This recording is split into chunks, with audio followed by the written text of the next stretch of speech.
And welcome everyone.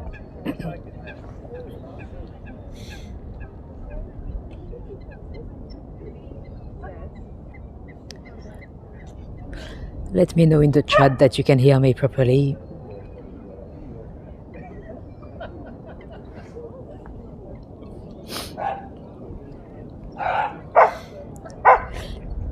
Cool. Thanks, Linda.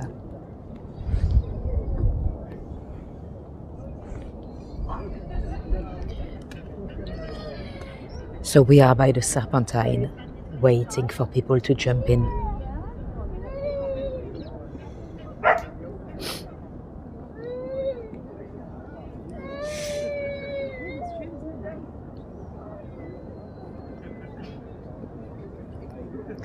Hi Katie, Merry Christmas. Welcome everyone.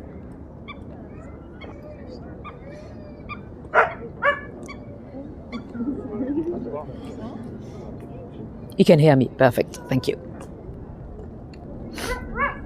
So I'll be semi-quiet for the first 10 minutes. I don't want to be disturbing anyone.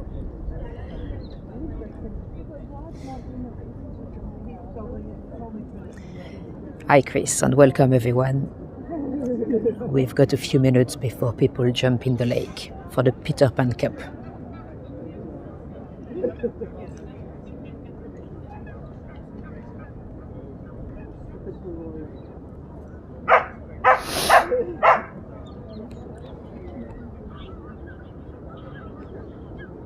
It's going to be fairly quick. It's only 100 yards. They have to swim, but it's freezing.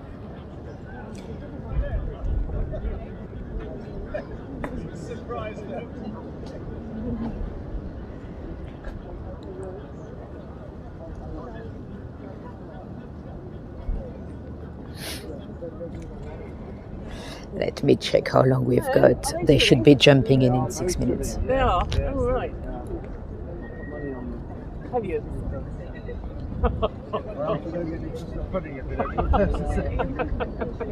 How are you anyway? I'm well, yes, I'm well. Yeah. We're jumping out the wind, blowing everything over, and then the nightmare we had putting the barriers. Oh, really? These are the barriers. Yeah, these are the barriers. We left them down in the end. Very good. Well, I didn't realise, but if you Google what to do in London on Christmas Day, this comes up on the top of the list. Yeah.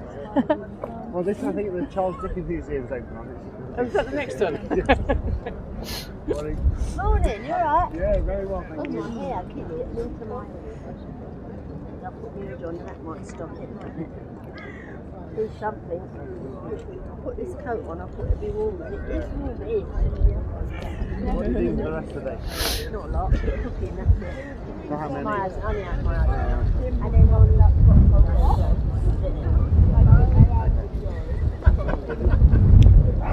We are going to drink party nice. and then we'll drive past where we're having. Hi Nikki. Oh, that's Lots of food and drink. You know what I stand there and think? See this picture, other than the thing you've got with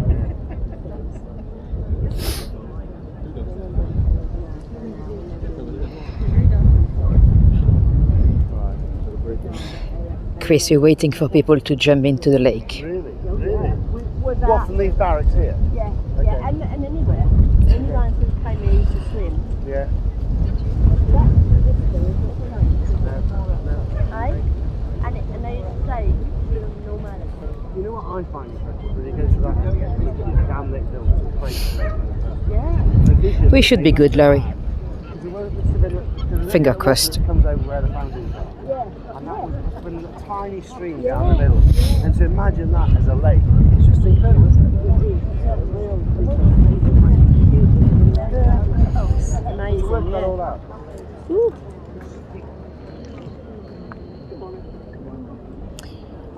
So yeah, this is the Peter Pan's Cup. Hello, Tam. A bunch of swimmers are gonna jump into the lake in a few minutes and they'll have a little race. It's a very old race. It dates back to 1864. And they're very brave because it's freezing. If anyone is wondering why I'm particularly quiet, it's because I don't want to be disturbing anyone. We'll be walking on, talking later on. I'll tell you a bit more about everything, really.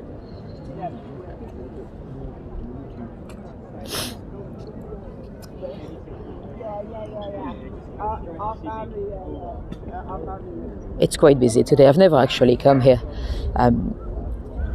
And it turns out quite a few people come and see this. Some people might be tourists as well. There's hardly anything else to do in London on a Christmas day. So it is nearly 9 a.m. UK time.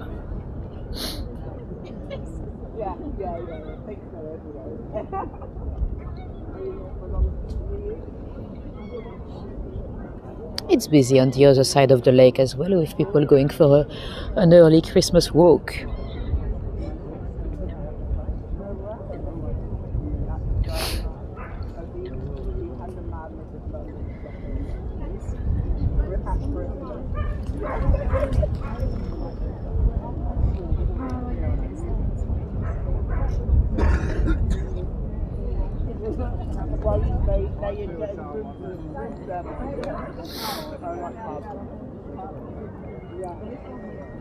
Right, let's see what time it is. They should be jumping in 2 minutes. Oh, sorry about the focus, it's me touching the screen.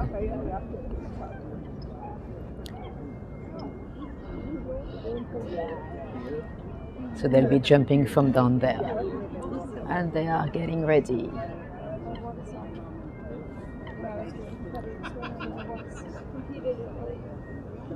Northeast or something like that? They didn't turn on the four-wheeler? Did you get the bagpipes? I don't know with the microphone, probably not. It's too windy today. I wish I could. But. No, we drove up here without matching.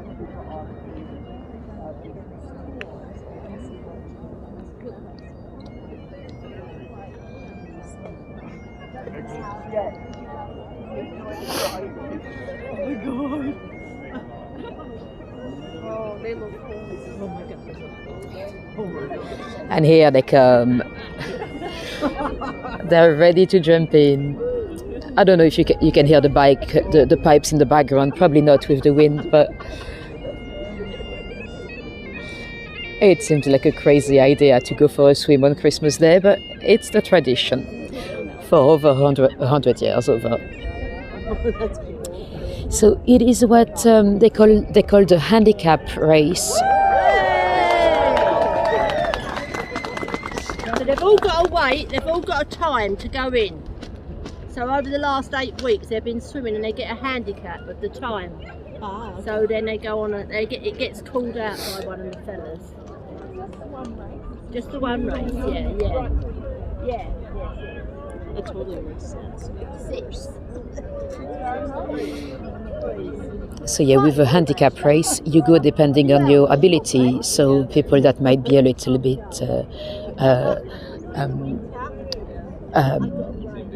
I don't know, a little bit more experienced or a little bit more muscular or whatever, they might go last, when ladies or kids might go first. So everyone gets a chance. At least that's how I understand it, but let's see what happens. Oh, I see a costume. Oh, that's a snowman. There's a snowman jumping in. I think.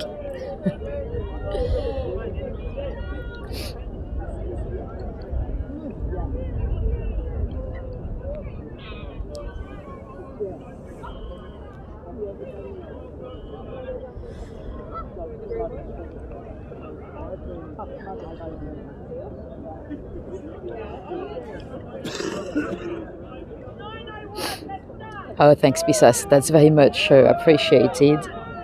Right, they should be jumping any second now. Hi, Hitwick, welcome. And here they go.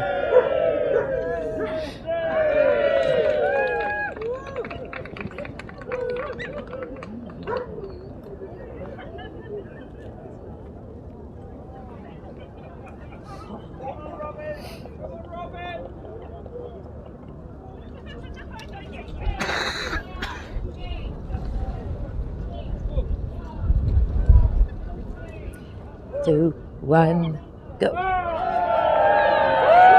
So that's the first batch going. So as we just said, with the handicap, some people would go before, and the most experienced and great conditions swimmer would go last. Well, it's because of the handicap. Oh, they're little. Well, there's only one. Yeah. So I think it's the kids that have jumped in for now, or maybe youngsters.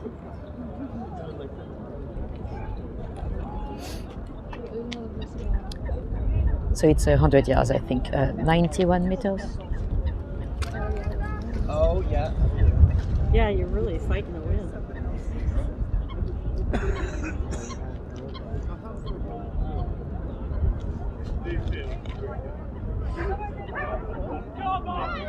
Let me show you how busy it is. There's actually quite a lot of people here. That's a good sign.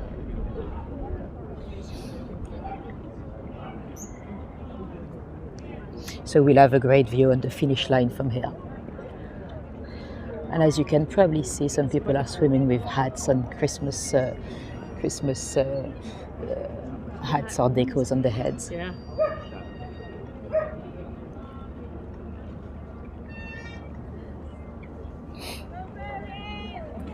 Right, I think the second batch should be starting soon. Really fast.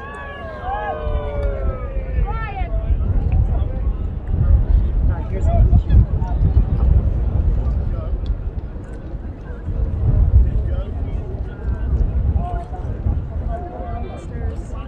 And here, yeah, some more are starting now, and eventually everyone will go. So it's going to be done fairly quickly now, because some might be very quick swimmer. Although the wind is coming right opposite them, so they're probably swimming right across the current.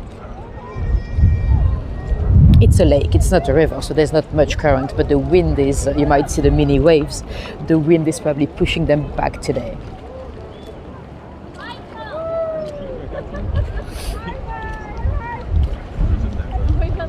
Hi Paolo, and welcome everyone that just joined. Apologies if I'm fairly quiet, I don't want to be like a sport commentator disturbing everyone.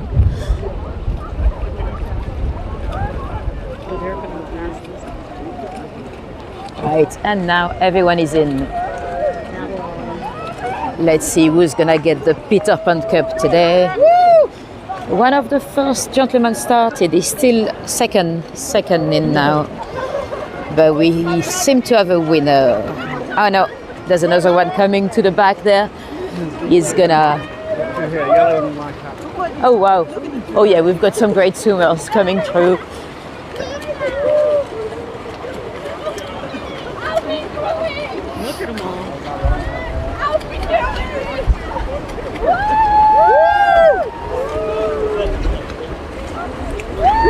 Woo, nearly done. We've got some winners down there.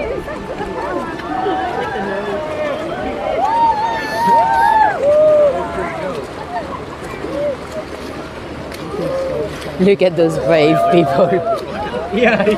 I mean, I don't know what the temperature of the water is, but it's freezing. Even myself, I'm wearing 2 jumpers under my jacket. So the water is probably about 0. Oh, thanks ever so much, Matthew. That's very nice of you. And there we are.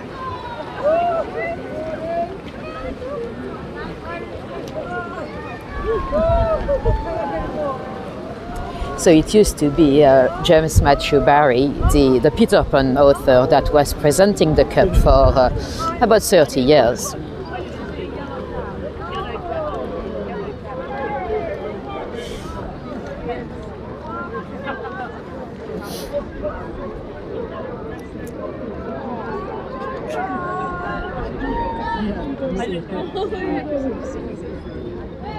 And everyone has made it almost.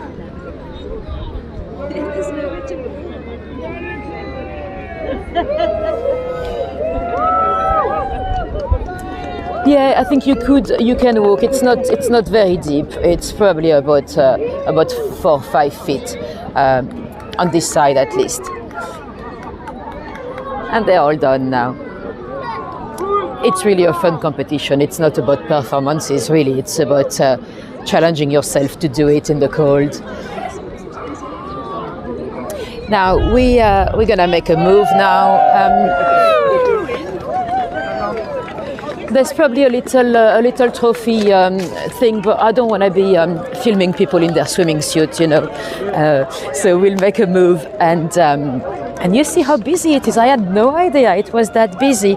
But as one of the volunteers was saying earlier, apparently when you Google things to do in London on Christmas Day, that's the first thing that comes up. So you might have a few tourists that had nothing else to do. Now let's get out of here, and I'll tell you a bit more about the park and about what we've seen and everything. We're lucky to have a good signal, actually, because it's so busy that sometimes it takes the signal away. Let me show you my face for now, because I don't know, I'll be filming everyone. So yeah, if any of you are completely new to me, if you've just clicked on this video and you were like, oh, this is so boring, she's so quiet, what are we waiting for? It's because I didn't want to be, sorry. I didn't want to be looking like a presenter or something. Yeah. Right.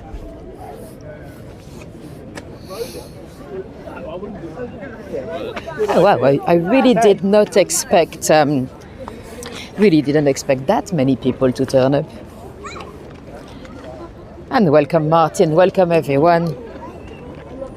What do you want to do? Right, cool. So let's go for a little walk. And yeah, I didn't want to, because it's the royal parks are quite strict in terms of commercial filming and stuff. So I didn't want to look like a presenter. I tried to stay discreet and look like a normal family member. So that's why I was a little bit quiet till now. But now I can speak. No one is gonna kick me out of here. Well, technically they could. We're still in the royal parks. At the moment we are in Hyde Park. A lot of people tend to call everything Hyde Park, but technically, very soon, after the bridge down there, we'll be moving across to Kensington Gardens. The two parks are right next to one another, but never boring on that store. Thank you, Linda. Yeah, I always worry if I'm not talking, I'm like, oh, they're probably bored in the chat. Or maybe people watching the replay, you know, later on, they're probably like, oh, this is so slow, no, nothing is happening. But anyway, this is the Diana Memorial Fountain. It is closed to the public, I believe. They might have reopened it a few days ago, actually. It's not really used in the, you might not be able to see from here how it's a fountain. Let's see if it's, I don't think it's open, but because they were doing some work. But in the summer it can get quite busy, so there's water running and kids can put their feet in it and stuff. Diana would have probably loved the fact that that kids can go and yeah, no, it's still locked. Probably just because it's Christmas Day, because they were doing some work, but I think it was reopening a few days ago. So yeah, in the summer it's quite cool because you see all the kids. Apparently, actually, the first day they opened it, a lot of people fell, they slipped, so they had to put some kind of how do you call it, anti-slippery material in the fountain so people wouldn't slip. Yes, Terry, my PayPal is the same as it's always been. It should be in the link description in the chat. If not, you can always use YouTube itself. They take a bit more commission, but I don't mind because I think, you know, the more money a live or a video generate, the more the algorithms are gonna push it. Anyway, I think this is Isis. I think this is the Greek, the Egyptian god Isis. But what I don't know, if any of you know in the chat, let me know. I don't know who those people are.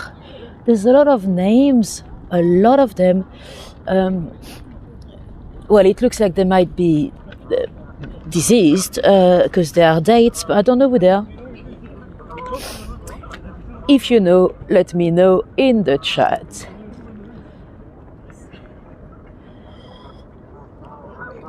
Right, cool. So we're gonna be leaving Hyde Park.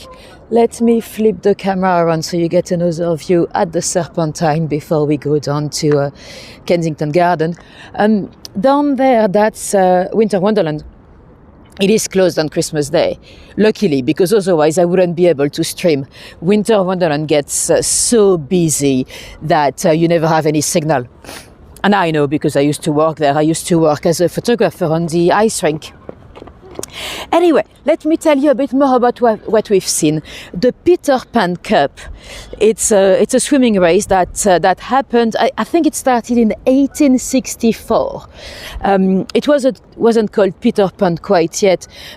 James Barrie got involved, I think it's 1903, and then he created the cup itself, and he started presenting the cup until the 1930s.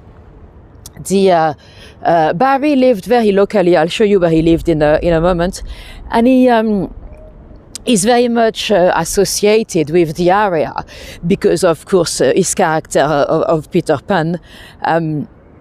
The story started in Kensington Garden. So the minute we go under the bridge there, we are in Kensington Garden. I don't know whether I'll have signal under the bridge, so I'll stop talking under the bridge. This way, if I lose you for a sec, you don't miss any information. Oh, thanks, Terry. That's very much appreciated. Every little helps.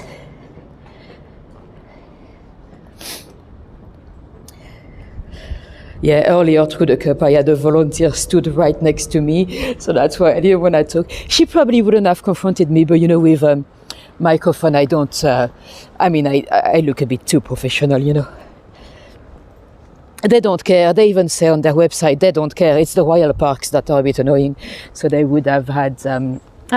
There is Peter Pan. We'll go and see the statue in a moment.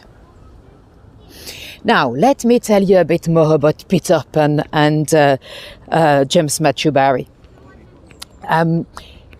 Did you let me know in the chat if you've never seen any of the Peter Pan's cartoons, movies, if you've never read the book, like if you know nothing about the boy? I think most people have, although we all have different versions. Depending on your generation, as much as I'm the first one to say age doesn't matter, when it comes to cartoon characters or fictional characters in general, I think your generation really makes a huge difference. Like the other day we went to see some Snoopies. Snoopy, for me, I don't feel a great connection with the Snoopy character. It's not really my generation. I know Snoopy, but I don't even know the Peanuts characters, And Peter Pan, I've never actually seen the Disney one. My Peter Pan, let me show you my Peter Pan. That was the Fox version from the 90s. They actually had... hi Sarah, welcome everyone. They actually had a court trial with Disney, because Disney believed they owned Peter Pan, and eventually they won because the rights were already public right at that point. But I'm sure some of you that are from a different generation, you might not even know that Peter Pan. There was a cartoon series from Fox Kids, American, but I think some Japanese artists were involved, so it was a bit like a manga in the early 90s. And that's funny because when I went on YouTube to check that version of Peter Pan, everyone in the comments was like, "Oh, that's my Peter Pan. I'm a kid of the 90s, or I'm born in the late 80s." So everyone was my generation. Anyway, all of that to say that Peter Pan is a very beloved character for many different people, but we all have a slightly different favorite version of Peter Pan. The story behind Peter Pan is a little bit disturbing, let's say.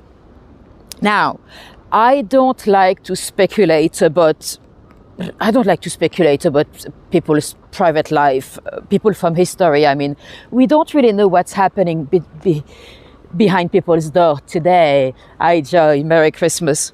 So I don't really like to speculate too much about people in the past. You know, we don't know anything about their lives. But there have been a lot of speculations about James Matthew Barrie. And I'll tell you what we know. So Barrie, so we're talking about the author of Peter Pan. He was born in Scotland in a fairly poor family, but a family that was very much into education anyway. They wanted him to have a great education. And his mother had, I think she had 9 children in total, but 2 of the girls died very young. And little Jimmy, he was about 6.5 when his older brother David was 13. David was clearly his mum's favorite, and one day it was very, very cold, even colder than today, and the lakes had frozen, and David went ice skating with his mate. They only had 1 pair of ice skates. So they were sharing. And at some point, David comes back, he removes the skate to give it to his mate, and his mate skated into him. He fell on his head and cracked his skull. And he died. You know, ice skating is really dangerous. You should definitely wear a helmet. I do. When I used to work at Winter Wonderland, when I went skating, I would put my bicycle helmet on. Because sometimes, even if you can skate yourself, people skate into you. I have seen so many terrible accidents over the years. I've worked, I think, at least 10 winter seasons on ice rinks as a photographer. So yeah, I've seen a lot of those accidents. Before we go much further, this is a statue from Henry Moore there. Not necessarily my favorite, but just to point it out. Oh, cool, you saw the pre-story. Interesting, Linda. Yeah, so the brother died at the age of 13. Of course, James was very sad, you know, that's to be expected. But his mother went into a deep depression. And David became this ideal boy that was dead and could do no wrong because he was dead at the age of 13, and he was the idol in his mother's eye, and he was the boy that would never grow up. And Barrie kept trying to reconnect with his mum, but she was in the dark, locked in a room, really deeply depressed. Eventually, the only thing he could do to try to get her attention was to dress up as his dead brother David. So it would have been probably very traumatic for the little boy. Well, a lot of great writers have had some form of trauma, you know, in their lives. Anyway, he grew up, well, actually not that much.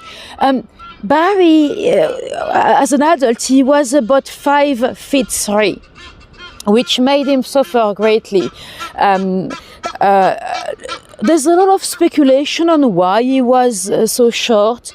I don't really buy into any of them, but some people believe that he suffered from psychosocial dwarfism.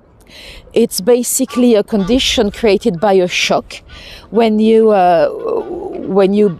before puberty, you know, and then your growth hormones are not coming as they should. I mean, it is possible, but we don't have any information to speculate on that. Some people also believe that he suffered from Newnham syndrome. That's actually a bit more believable, because Newnham syndrome, not only you tend to be a bit short, but you have a big forehead, and your ears can be a bit low, and Barrie did have some kind of those physical traits. And also sometimes your testicles don't develop properly. And Barrie was probably impotent, so, you know, it would match. But again, there's no reason to assume that. His mother was 5 foot, so, you know, he might have just been a short guy. Now, let me show you the statue. there is Peter Pan. The statue itself, it's Barrie, so it's the author that commissioned it. He was a bit disappointed because he had modeled it on a boy he knew, little George, but then the artist decided for another boy. Barrie, when the statue was done, he was already very, very... He did have kind of permissions to have a statue, but he wanted it to be a surprise. He wanted all the kids and the nannies playing in the park to wake up with an amazing surprise. So there was a bit of secrecy down here, and rabbits as well. And of course, Peter at the top. It's not my favorite Peter. I prefer the Peter Pan statue in the Great Osmond Children's Hospital that we saw the other day. Although I've never seen the statue inside, I've seen pictures of it. Anyway, back to our story. So Barrie goes to, he went to university in Edinburgh. He hated it. He didn't want to, his parents wanted him to study, but he knew what he wanted to do. He wanted to be a writer. So he didn't have a great time at university, mainly because girls were not interested into him. And his mates were no longer into pirates and everything. They were into girls, and he was a bit lonely, really. And then he moved on to, first to Nottingham, the land of Robin Hood, and eventually down to London. He started writing about anything. He would also write articles in the newspapers and stuff, and he started writing plays. And so he was already starting to be quite famous as a writer. He married an actress. He had some big crushes on different actresses, whether they knew about him or not. That's debatable.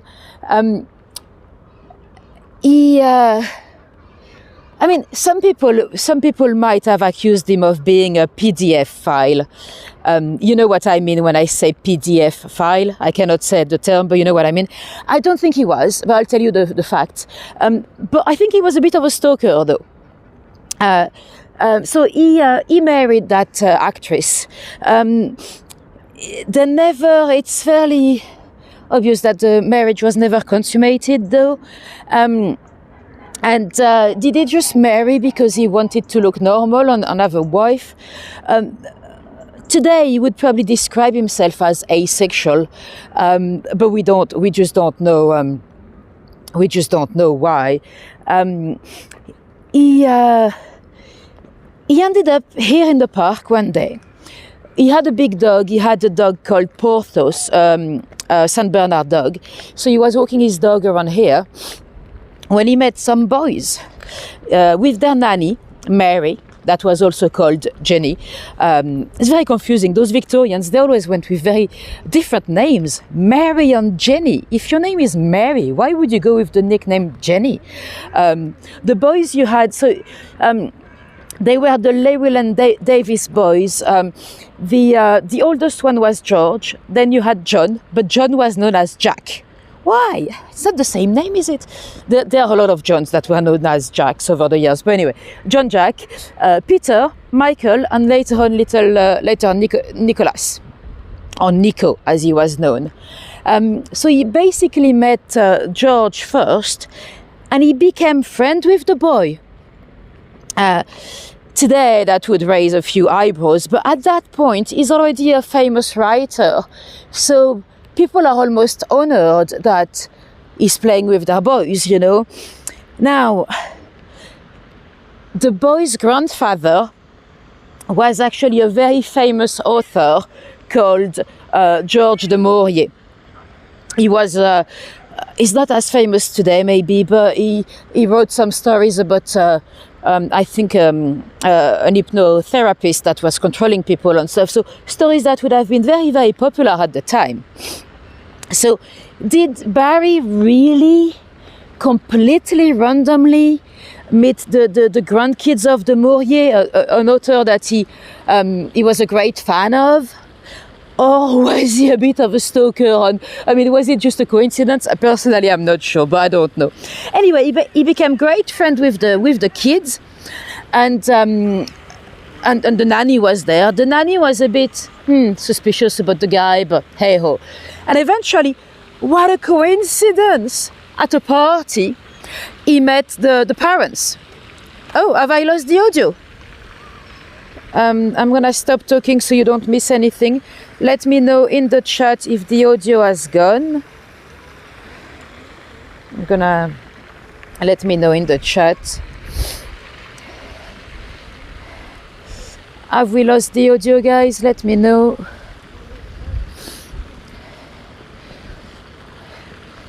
Terry saying you still have audio. Okay, perfect. So it might be on your side, Terry.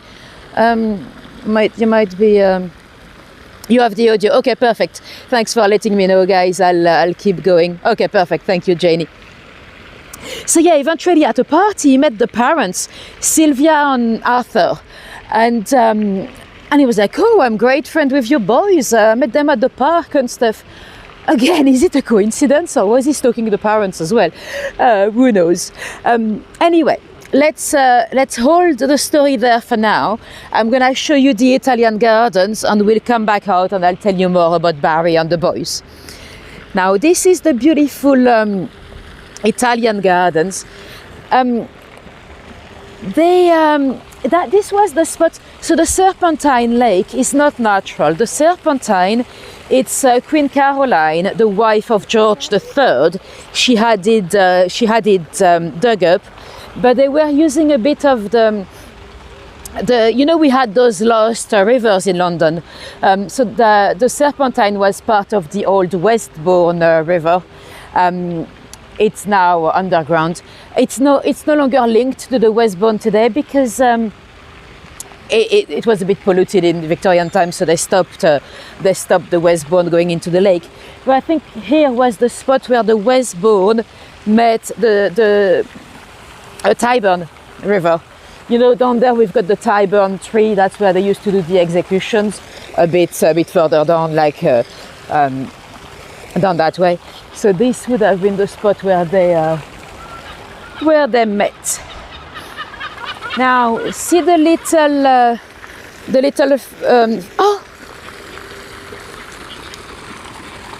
think she's okay.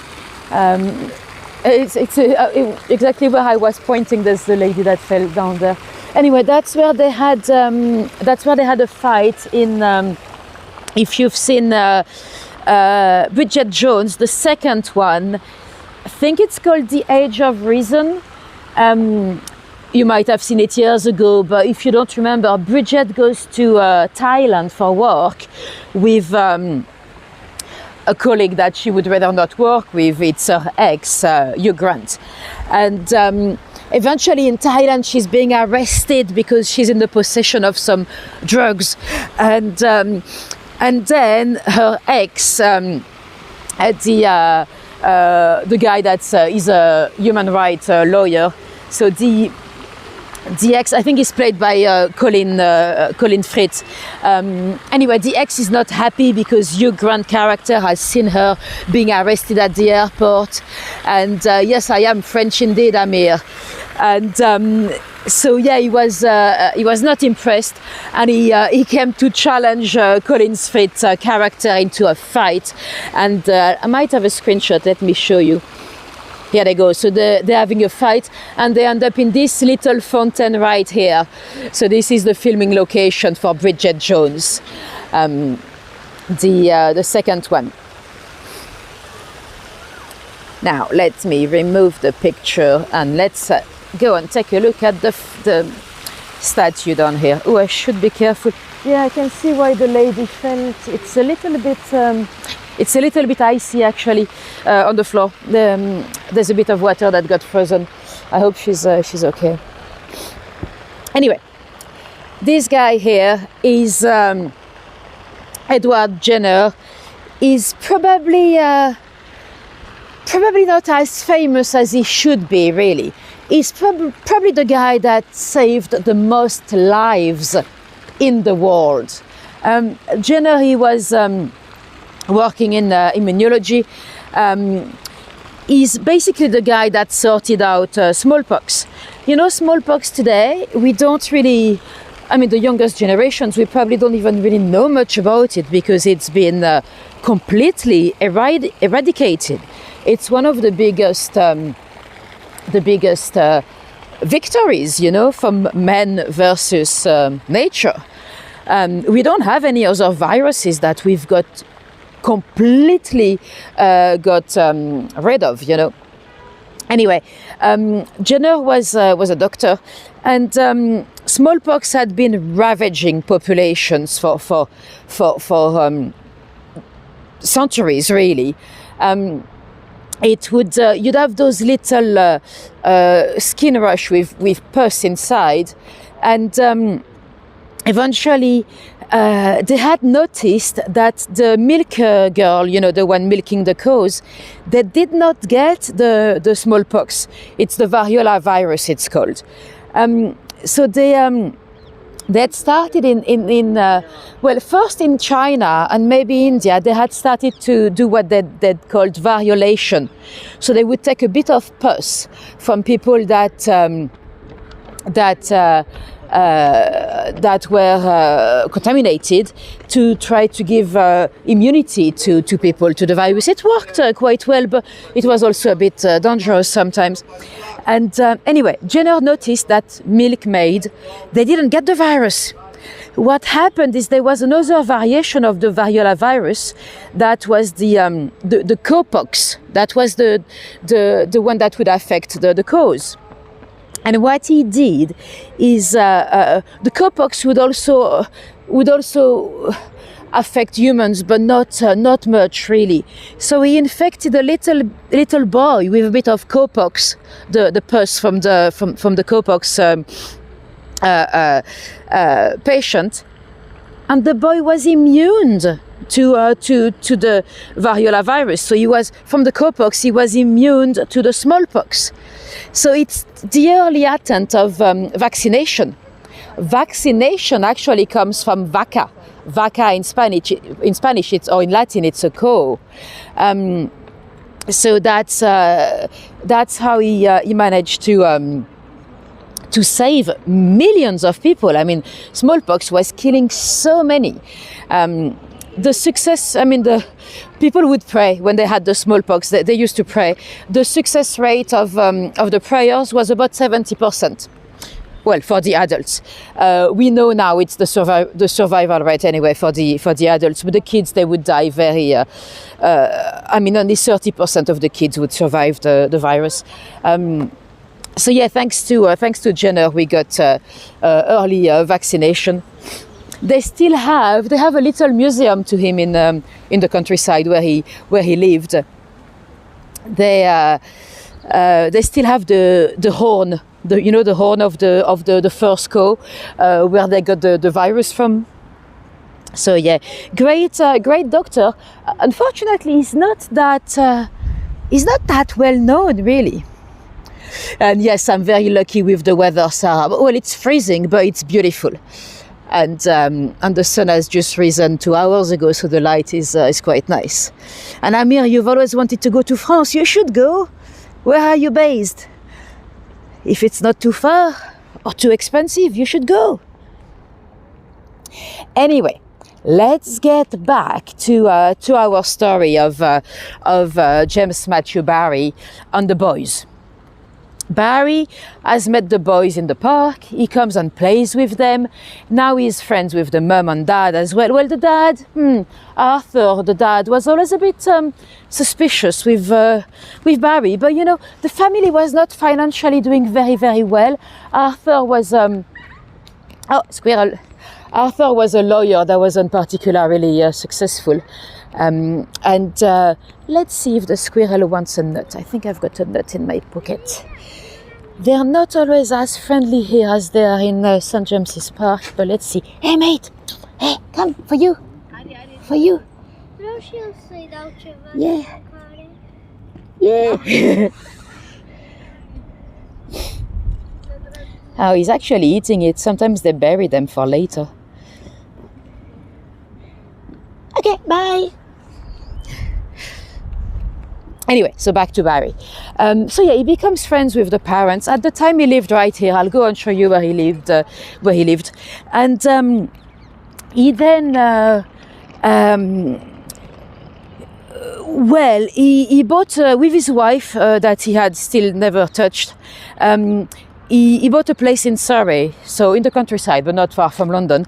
And he invited the family for holidays and stuff, and he played with the boys, and he kept writing. Apparently, he had a little trick to write amazing children's stories. He would tell the kids a story that he had written, and then he would ask the kid to repeat the story back to him. The story would turn up completely different, and then he'd write the story back. So the stories would have been rewritten by a child, if you know what I mean. So yeah, that's how he was very successful.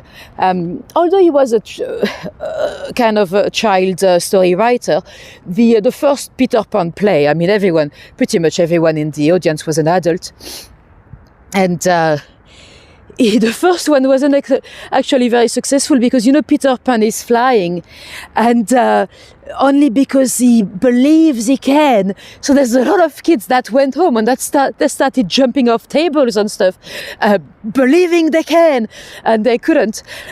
So eventually he had to invent the I think it's called the mineral dust, you know, the dust from the fairies. So he had an excuse to show kids they couldn't fly unless they have the mineral dust. Anyway, so he's getting to know the boys. And the boys, so the Llewelyn Davies family, they had 5 boys, but with quite a bit of a gap between each of them. So when the boys became a bit older, he was a bit bored of them, but that's okay, because the family would have another boy and another boy. So originally his favorite was George. Then eventually his favorite was Michael and Peter. Now, Peter, the name might not come from that boy in particular, but Pan, that's an interesting name. Oh, fairy dust, yes. There's one Peter Pan movie when they called mineral dust, but the original is a fairy dust, yeah. Now, Pan, wow, that's a very interesting choice. Pan, it's a Greek god, but the Greek god is the god of fertility. Let me show you. I should have a photo of Pan somewhere. Hold on, let me show you. I forgot to. There we go. Right, this is Pan. Well, with the Greek gods, you have a lot of this type of behavior. I don't want to say the term. And Pan was the god of fertility, but he was very sexualized and not always consensual. So it's an interesting god to choose for your character, but hey ho. And Pan, today we don't really know about Pan, but the educated Edwardian audience at the time, they would have definitely seen the reference to the god Pan. Now I added the little censor stuff because I didn't want to trigger the algorithm with the thing. Anyway, so they he's friends with the boys and all that. Eventually, though, the boy's dad died, Arthur, cancer of the jaw, at the age of 44. And a couple of years later, the mother also got cancer. Now, at that point, Barrie somehow managed to get the custody of the boys. We don't know for sure, but it is said that he lied to the boys, saying that he was engaged to their mother. He was divorced by then. His wife, she wanted children, and he wouldn't have sex with her, and she had an affair, and then they got a divorce. But yeah, so Barrie claimed to the boys that he was engaged to their mother, and he might have altered the will. There's no evidence of that, but she might have said in the will that the custody would go to their nanny, known as Jenny, with some time spent with Jimmy. So Jimmy, that's him, and he might have said the custody going to Jimmy. He might have edited the will, but that's just speculations. We don't really know that for sure. What we do know is that he ended up with the full custody of the 5 boys, which financially was good for them, because by that point he's a very famous writer, he's got a lot of money, he was able to send them to university, but you know, he's now alone with the boys, and well, personally I don't believe he did anything unacceptable in terms of well, sexuality, let's say. I don't think so, but it is fairly obvious that he damaged them mentally, or the boys were extremely unlucky. But the older one, little George, he sadly died in the First World War. He went to fight and he died. Thank you very much, Linda. That's very much appreciated. The second one, John/Jack, he distanced himself from Barrie, and he lived a fairly long life, a fairly happy one. Now, Michael, he went to Oxford University, and he met a boy, probably a boyfriend. I don't want to speculate too much. We don't know. He might have been struggling with his sexual orientation, and he was found dead with his boyfriend in a river that was meant to be particularly dangerous. The 2 bodies were hugging. It seems like it is a suicide pact. I cannot say the S word, but you know what I mean. It could have been an accident, but to have an accident, to both jump in the water at the most dangerous point and then hug each other, it's, you know, and Michael didn't know how to swim. He was scared of the water. So it does look like it was sadly voluntary. So Michael had a tragic death. Peter lived until the age of 63 or something, but he struggled with depression for the rest of his life, and on alcoholism as well. And he did blame the Peter Pan legacy on him, because everyone believed that Peter Pan was based on him. So I like the way they show. So that's the place where Barrie lived. And yeah, sadly, Peter, when they walked down to Sloane Square station, and he jumped in front of a train. So yeah. Anyway, I cannot show you much of the blue plaque, but you see the blue plaque there. I'm gonna try to raise the camera. See, that's where Barrie lived. In Bayswater. I'm gonna cross back over to show you from the distance. He then moved. He had also lived in South Kensington, but when he was here, South Kensington is right on the other side of the park anyway. But when he was here, when he met the boys and stuff, that's where he lived. So you can see the building a bit better from here. It's a listed building today, so you can see the contrast, you know, between the old here and the new buildings behind it. Anyway, let's cross over to go back down the park. So yeah, Peter also had Peter had a tragic end. Nico, the little one, became a writer, and he actually he defended Barrie, though. You know, later on. Fairly recently, people accused Barrie of being a PDF file, and Nico said no. Nico said in his writings, he said no. Barrie was way too intense. Barrie probably controlled us in ways he shouldn't have, or it might have been too much for the boys. But he said he didn't believe that Barrie ever had anything happy in his underwear for anyone. So not for a man, not for a woman, not for a child. I mean, it is possible that little Nico didn't know. It is possible that it didn't happen to him, but it happened to the other boys. Who knows? But personally, I think it's a bit unfair to accuse Barrie of wrongdoing, because we really don't have any evidence of that. And he very probably was impotent anyway. Right, let's go back into quite a few. Probably a dog walker. Right, so,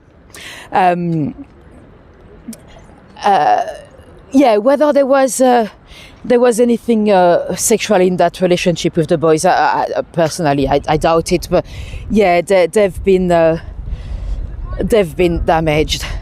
Although, it's not only Barrie. I mean, for example, Peter, yes, he might have suffered with the Peter Pan legacy on him, but he also had lost both of his parents. He had lost a brother in the war.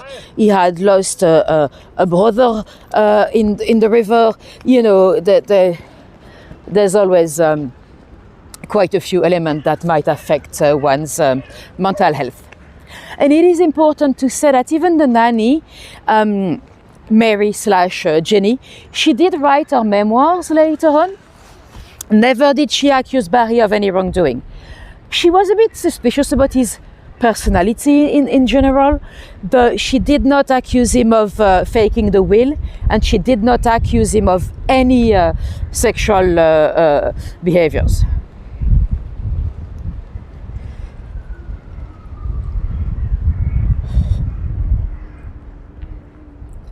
Had some friends that were married. One was turtle, can remember, the other bad, successfully very long marriage. Do you collect the animals? What animals, Laurie? What animals? Anyway, let's go down towards Kensington Palace.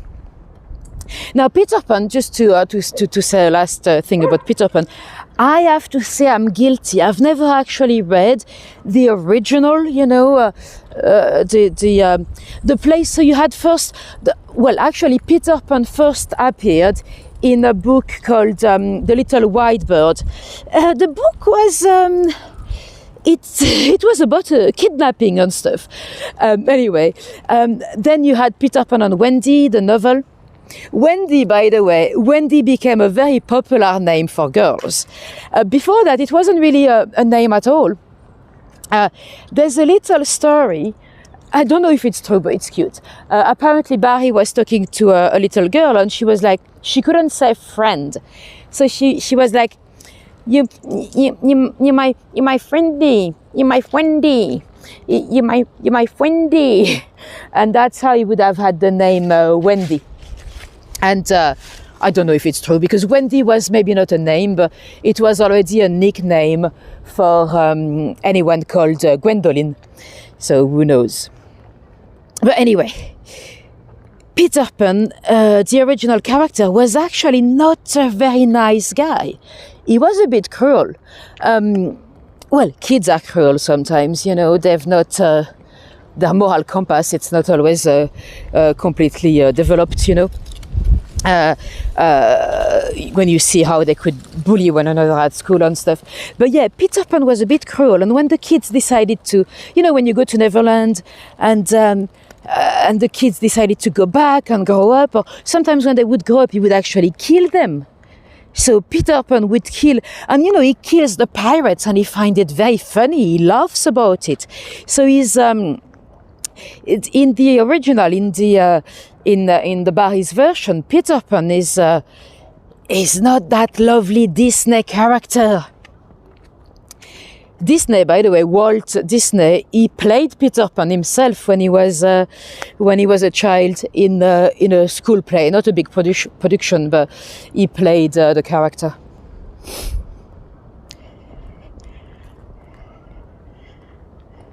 Matt's nickname is a squirrel. Oh, okay, that's what we're talking about. I love squirrels. Well, they are pests. They eat cables and stuff. Because we've got some, well, we used to have some in my attic. I've not heard them in a while. But yeah, they're so cute. Anyway, let's go down towards Kensington Palace. The palace itself. When we talk about Kensington Palace, a lot of people think about, Lady Diana living there, and Princess Margaret, and William and Kate at some point before they moved on to Windsor, Harry and Meghan as well. Yes, when the part of the palace we see, it's not the part where you have all those royal apartments. It's at the back. You can hardly see any of it. The part we'll see, it's the old part. It used to be known as Nottingham House. And until it was bought by William and Mary, William of Orange, that ruled together with Mary. And that's where little Queen Victoria was born. She was born inside. You can actually visit the very room where she was born. I was there a few weeks ago because I'm a member of the Royal Palaces, so I can go whenever. She was born with a lady gynecologist, the first one ever here. She came, the gynecologist, she came all the way from Germany. And it is also here, inside of Kensington Palace, that Queen Victoria heard the news that she was queen, that her uncle had died and she was queen. Victoria, when she lived here as a child, it was very difficult for her because she was not allowed to do anything. They knew from a fairly young age that she was going to be queen. She was the only heir to the throne. George III had 15 kids, but none of them was able to have a legitimate heir. Well, that's not true. She did have a cousin, but she died in Guildford, Charlotte. So Victoria was the only one. And when she lived here at Kensington Palace, as a child, she was not allowed to go outside in the gardens. She could not even go downstairs alone. Someone had to hold her hands as she went down. And when she got 18, her uncle died. She ran away from here. She ran away from Kensington Palace to move into Buckingham Palace. And she's also the one that opened Buckingham Palace to the public in the late, that opened Kensington Palace to the public in the late 1890s, because she lived at Buckingham Palace anyway, so she could open this childhood home to the public. She didn't have the best memories of growing up because it was a difficult childhood. One of the reasons why they were worried about her safety, it's that her uncle, Ernest Augustus, the Duke of Cumberland, he had been accused of murder. You might remember I've told you the story at St. James's Palace. He might have murdered his valet. Well, there's no evidence. And he ended up being King of Hanover. Well, electors they were called, not kings in Hanover, but same thing, really. Anyway, here it is. So this is Kensington Palace, and we'll go and see the statue of Victoria. Let me see. There's a statue of Diana down there, but I don't expect the gardens to be open today. Let's double check, we never know. Because I see some people there, but I don't think we'll double check, we never know. If we could get a glimpse at Lady Diana.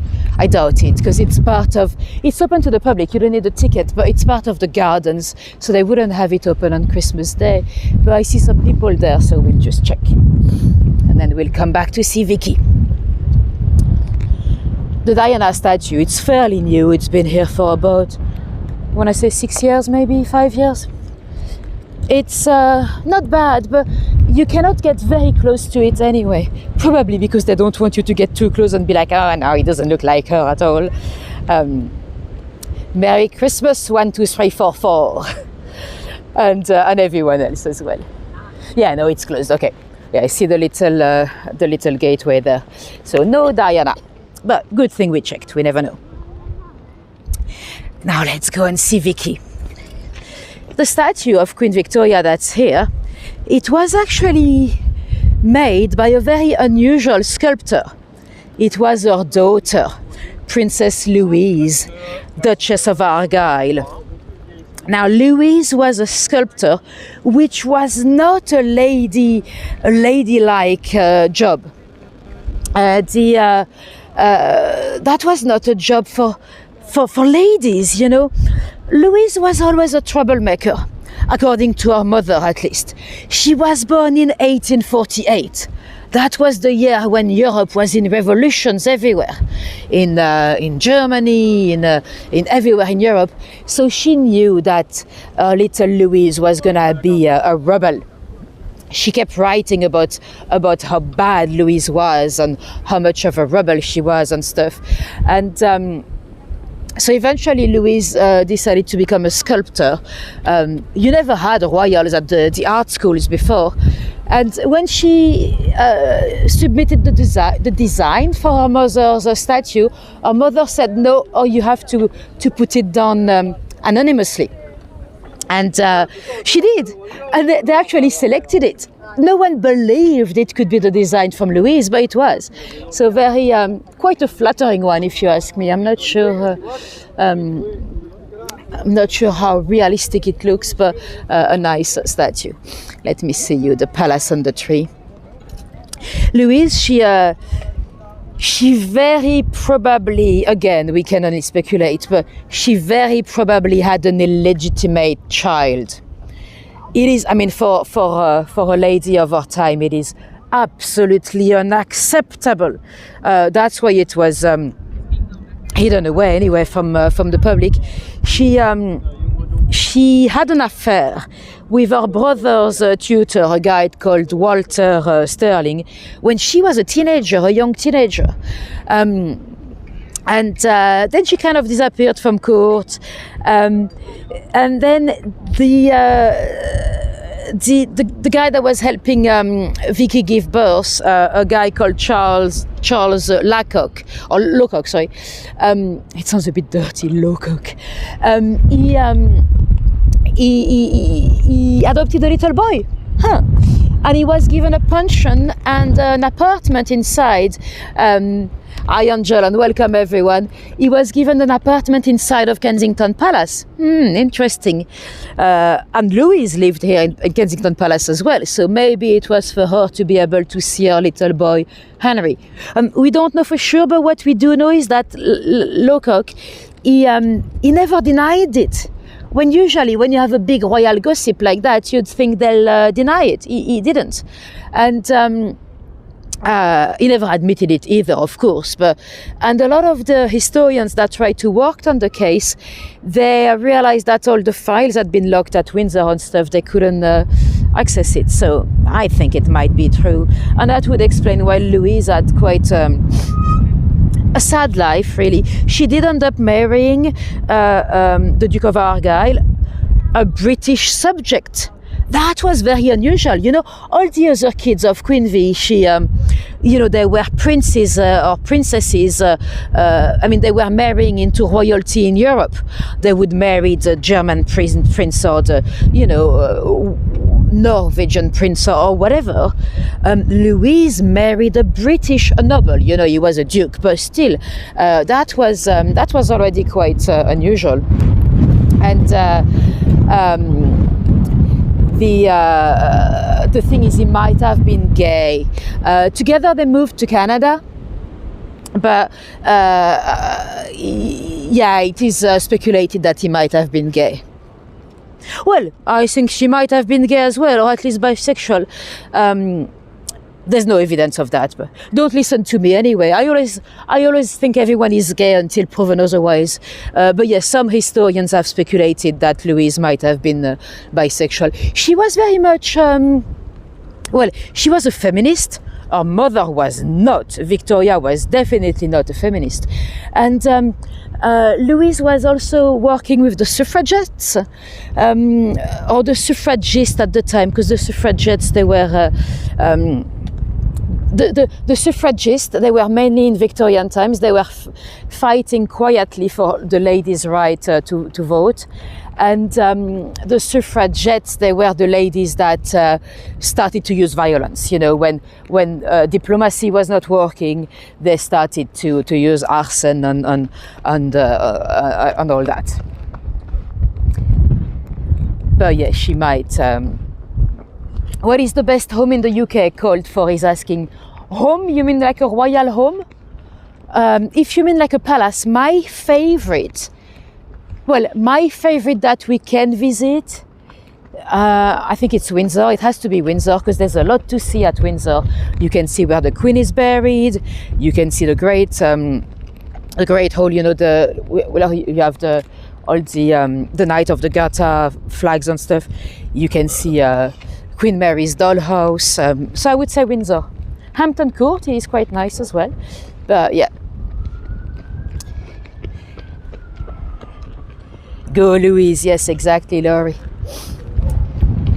But yeah, I can imagine that. And then she didn't have any more children, I don't think. So she probably lived a life of sadness, having been forced to abandon her child. Ringtone? No, I'm not from the UK. I'm French originally. But I live in the UK. I've been here for 18 years. There we go. That's another angle of the palace here. And that's William IV there on the statue. William and Mary, they are the ones that bought the property. And behind it, see, you've got a big wall and stuff, but this side, that's the apartments. So that's where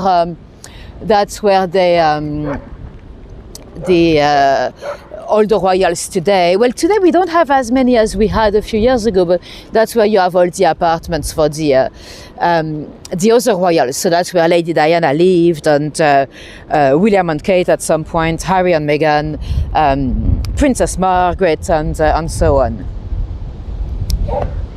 Now that's going to be the end of the tour. Let me flip this camera around. And let me know in the chat if you have any questions before we go. Thank you very much for coming today. I know it's been a bit late or a bit early. It's been the middle of the night for some of you in America. So I'm very glad you were able to join me anyway. And if any of you were completely new to me, if you've clicked on this live completely randomly, and if you've made it all the way till the end, I hope you'll consider subscribing for more fun. I do apologize as well if the video was a little bit shaky today. I'm on my broken gimbal, the one that died the other day. I didn't dare to use because it's been working at home, but I think it's the weather. I think it's very sensible to the temperature.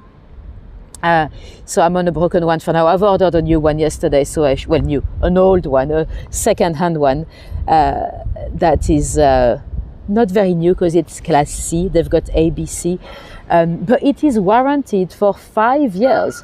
So it's never going to last 5 years. And the second-hand shop, if it's warranted, they have to give you another one when it goes down. So eventually they'll have to give me a newer one. Thanks. Merry Christmas, everyone. Thanks, Laurie. Thanks, Janie. Thanks, Nikki. Thanks, everyone, for coming today. Hopefully, I'll see most of you next week on the 4th. We're going to Fleet Street. Sorry, it's very windy. The camera is moving. And I hope you have a fantastic Christmas, whatever you do. And if any of you happen to be alone today, well, you're not alone because you were with us just now. And I'll see you on the 4th. If any of you drop me a little tip on PayPal or buy me a coffee or wherever you are tipping, that's very much appreciated. It really helps with creating new tour and buying gimbals and stuff like that. Thank you guys. Have a great one. See you soon. Bye bye.